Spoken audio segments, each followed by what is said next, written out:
Okay, I'm going to start by taking my Bowdabra bow wire. I'm going to use silver, and I'm going to cut a piece that's long enough because this bow could be tied onto a present, or it could be tied onto a wreath. So I'm not sure how I'm going to use it, but this way I have enough wire to tie it around a wreath, or even if I wanted to put it on a door. So now I'm going to take my mesh and I'm just going to curl it under a little bit, and I'm just going to scrunch it into the Bowdabra. And all I'm doing is just scrunching it down straight into my Bowdabra. And what's great about this mesh is it gives, whoops, the mesh gets stuck on itself. And I'm just going to curl this here and keep scrunching it in and scrunch it so that none of the fraying of the mesh shows. I'll just take my wand and give everything a good little scrunch. Then I'm going to take my tails. I'm going to lay the tails down into the Bowdabra. Lay those going this way. We'll go to the overhead camera so you can see what I'm doing. Then I'm going to make a funky bow, or an awareness bow. So I'm just going to twist this so that the right side of my ribbon is showing and the wrong side is on the inside of my loops. So all I'm doing is going each direction.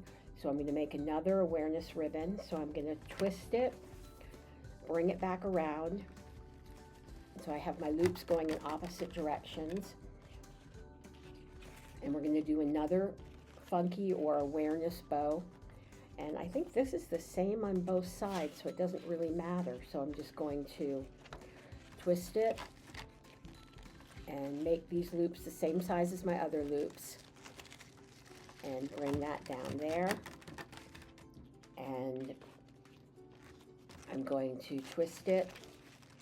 And again, I'm making the loops the same size as the loops below them. And we're just going to scrunch that down there, give everything a good push.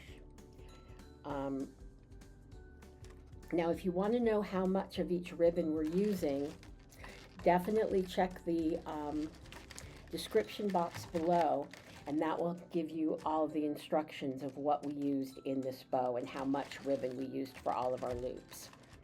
And just scrunch this down in here.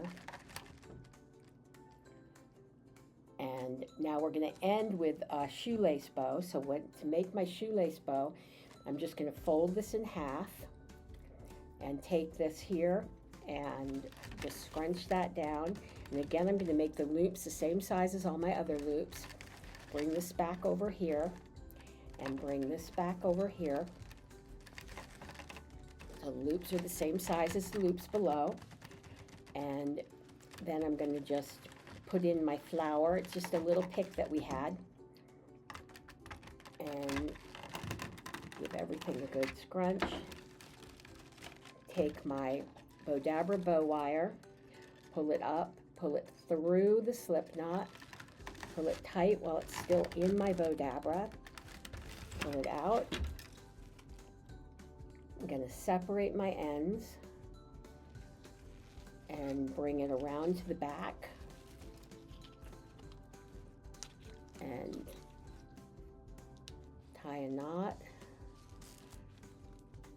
double it here. And I'm going to leave the wire long there. I'm going to just pull out the mesh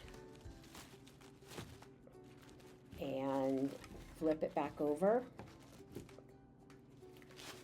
And we'll just separate. Now that all I'm doing is just pulling my tails in different directions and my loops in different directions.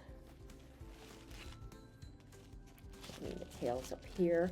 So what's nice about this bow is by having all of the different ribbons in here, it looks much fuller, but you're actually not using as much ribbon as you would use in a bow that wasn't so full.